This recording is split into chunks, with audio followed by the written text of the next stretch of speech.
This remaining Lycan warrior is on a path of destruction to restore the world he once knew. The frozen landscapes, which he called home, are now riddled with devious humans and their druid friends. These druids are not to be trusted, and are the reason why Lycans and humans are no longer at peace.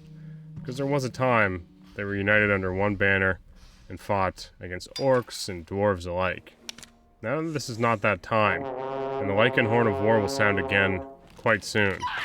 This Lycan warrior from the north enters his Frost Mountain home after being chased from these lands ages ago. He returns seeking death and destruction for those who ripped him from this frozen abyss. And many of them will face this longbow and copper-plated Lycan head-on.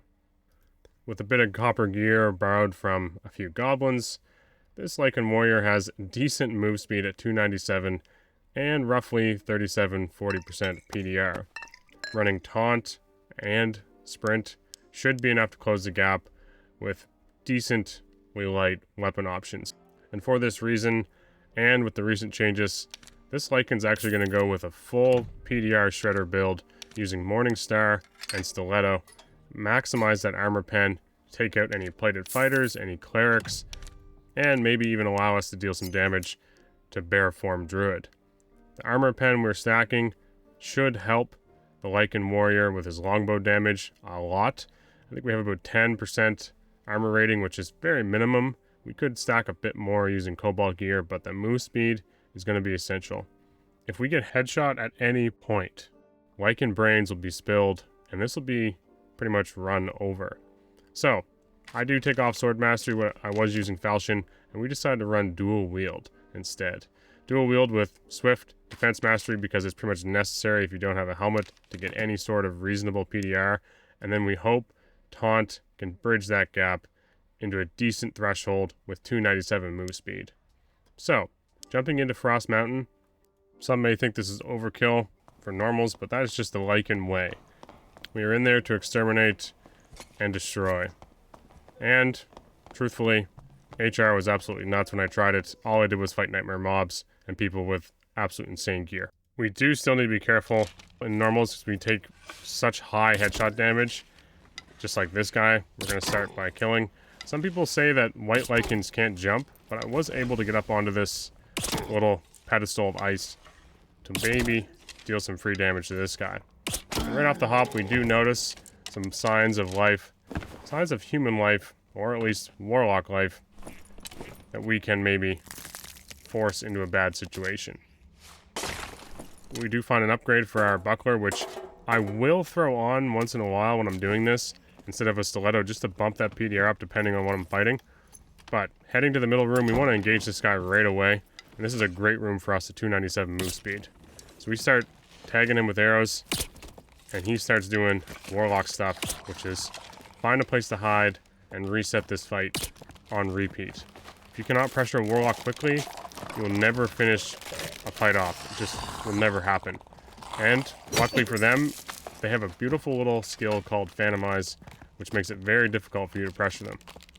Now we have a whole chain of mobs on us as well, and our ears are back and our fur is bristled, but we can't really get involved. We have to clear all this stuff first, and he'll be back to full HP in no time, so this is basically starting over from scratch. After clearing a few mobs, this warlock decides to show his grimy face again, all protection potted up, and excited to get back involved now that he's full HP. We really need to land some hits here to tell him basically to screw off, because once he starts landing curses, you're in for a tough engagement. Very, very tough engagement. Luckily that tags his toe, or else he might have had the movement speed to catch us with a curse. And we're in a bit of a worse situation than we were earlier. However, Lycans are often underestimated for their ability to close the gap. And this guy thought for certain we were stuck behind that Hydra, but once again, nice little leap and a smack, and the Morningstar sounds so damn good. So damn good. We clubbed this guy, 3 hits. I think we're hitting like 75, 80 damage with this bad boy, and then 25% armor pen on top of that. But if you get stuck in that gray area where you can't really pressure them, they have a chain of mobs, casting curses, your health is going down, their health is going up. Every Warlock fight can be very difficult. Hearing some footsteps up top with our enhanced Lycan hearing. We start prepping our bow, hoping to see what we're up against. We may need a decent exit route if this is a Barbarian, or even a decently kitted Warlock that can pressure and back off. You have to have escape routes for your longbow if you're running this. So you cannot just get yourself stuck in a corner. You will lose melee engagements against Barbarians, and the mid-game is not great. You want to be hitting them with a lot of arrows before ever thinking about using that Morningstar Stiletto combo. This guy's got the high ground now, but we have, like I said, probably 30% armor pen on this longbow, and this should not be a situation where he can get into melee range. Trying to land a couple little sneaky headshots. Won't really bite on coming any closer, so we're going to push this with our 297 move speed. Realizing he now has a Pavise on his back, this could be a little interesting if he decides to just shackle up and hope he can block all our arrows. Right there, perfect headshot to get us in a very, very sizable lead. One more before he can get off the top, and now this poor fighter is panicking. And the caves are cleansed by this Morningstar once again, ridding this place of another human trespasser.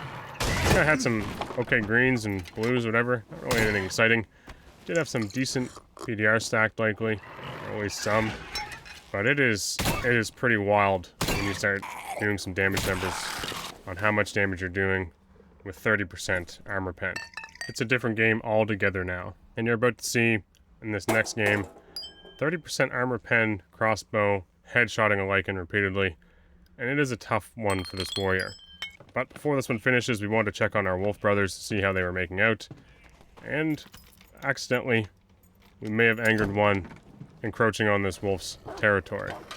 So we do what we have to do to defend this realm and this mountain. Poor wolf brother. Unfortunately, didn't drop a wolf pelt, which are crazy expensive right now. And this Lycan warrior heard a story of someone killing 4 wolves and getting 3 wolf pelts. It was not him, because he would never do that to his wolf kin.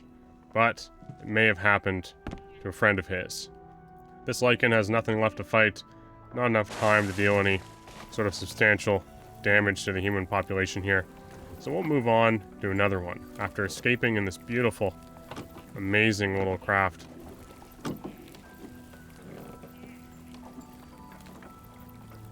Ah, it's good to be home.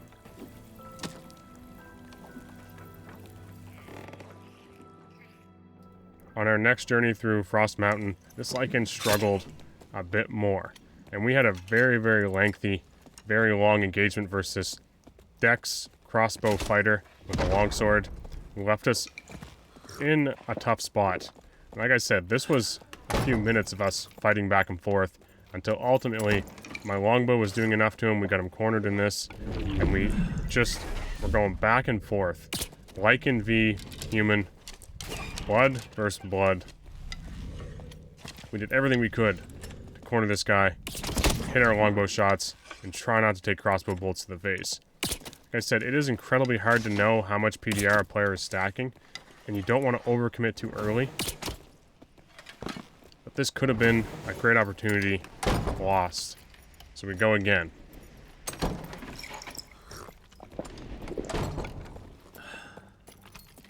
Trying to avoid getting crossbow bolted in the face is not an easy task, and you'll see what type of damage a green crossbow can do to a non-helmet wearing Lycan fighter. Right there. Crossbow bolt to the face just completely changes that whole fight, and we have to reset again. It is tough trying to approach somebody knowing that at any moment he could do that type of damage. And this is typical for a lot of the race classes, like if you're looking at Lizard as well. But Lycans will persevere. We just need to re-heal here and make sure we're not one-shot from that longsword, which could be any rarity. At this point, we don't know if we're in one-shot range or not. We were certainly well within one longsword headshot range. Baiting this guy into a bit of a melee engagement here. We need to deal a bit more damage. With our longbow. He did pop second wind before this final engagement, as you saw at the start. So he must be hurting. Like, he has to be hurting and not enjoying this. Once again, though, bam. Crossbow bolt to the face. Insane headshot damage, even with some decent PDR. We're at like 40%. I don't think taunt was up. It doesn't really seem to matter all that much. I've considered, and this Lycan warrior has also considered, running projectile resistance. But on this setup without a helmet, you pretty much need all the armor rating you can get via defense mastery. It's tough. It's very tough to build a good fighter Lycan build. I do think, though, plate armor with the copper move speed is the way to go. Copper move speed is so good. We decided to finally get in there using our stiletto to chip away some of his health a little more. Don't forget, 25% armor pen stiletto. And bam. This whole kit was acquired, and I'll show you how it looked after we deal with a warlock trying to kill our wolf brothers. And this is a situation you'll be in a lot against warlocks. You hit him with an arrow, you get him in a bad situation, you miss a franny, and you just can't quite close. Even at, 297 move speed with sprint, you're just not quite quick enough for them. So, I recommend bringing lots of frannies, or at least trying to get frannies equipped, because it's really your only option. If you can land a franny, you could change this fight. And unfortunately, in this situation, even after a lot of back and forth and bow damage and running him down, it is almost impossible to get on top of them when they have Phantom Eyes. I really do everything in my power, at least that I think I can do in my power. Try to approach this guy, or even bait him into making a misstep slightly. If that franny hit right there, we may have been on top of him, but I then once again realized Phantom Eyes is just going to counter everything I'm doing. And he runs and hides. I'm assuming all the wolf brothers are dead. It's not ideal. It's not ideal having these humans come in here and farm my poor wolf brothers for their pelts. This one goes on for a bit, which left this Lycan warrior very, very frustrated. We did land some decent opportunities here, where we thought we may be able to pressure him enough where he couldn't just run into that static extract. But if I had a throwing axe, maybe if we can land a throwing axe as he comes out of Phantom Eyes, but I just decided hit him with another arrow. Maybe it'll send him off, and we'll just get the heck out of here.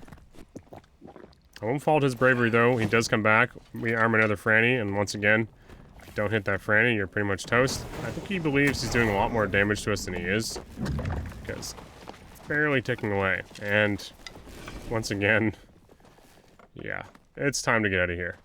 This Lycan warrior didn't do too bad. It was really fun using this amount of move speed with a Morningstar stiletto for that armor pen, and also stacking a bit of armor pen with our cape and gloves and the cobalt PDR. We did decent, and I know it was normals, but I've run into some really fun fights in normals.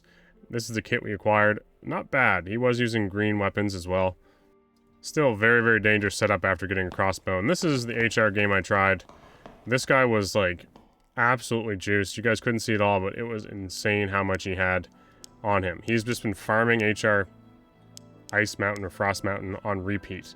And there's like nothing stopping him. 60% PDR he was at, 40-some% magic resist, and then 140 HP is what he had. So unfortunately, we couldn't even get there. We were fighting so many nightmare mobs. There was like no opportunity to even cross a module. We had a barbarian rush in, basically pull everything, and then we're fighting mobs for 15 minutes. So HR just doesn't feel fun if I'm trying to do stuff like this. So unfortunately, we're in normals, but the Lycan Warhorn sounds just as good there as anywhere else. If you guys like these stories, please let me know. They're a little bit weird, a little bit different, but I do enjoy making them, and I hope some of you guys appreciate returning to some of this format. We'll see. Other than that, please follow the Twitch. I'll see you in Discord. I'll see you on YouTube. Bye-bye.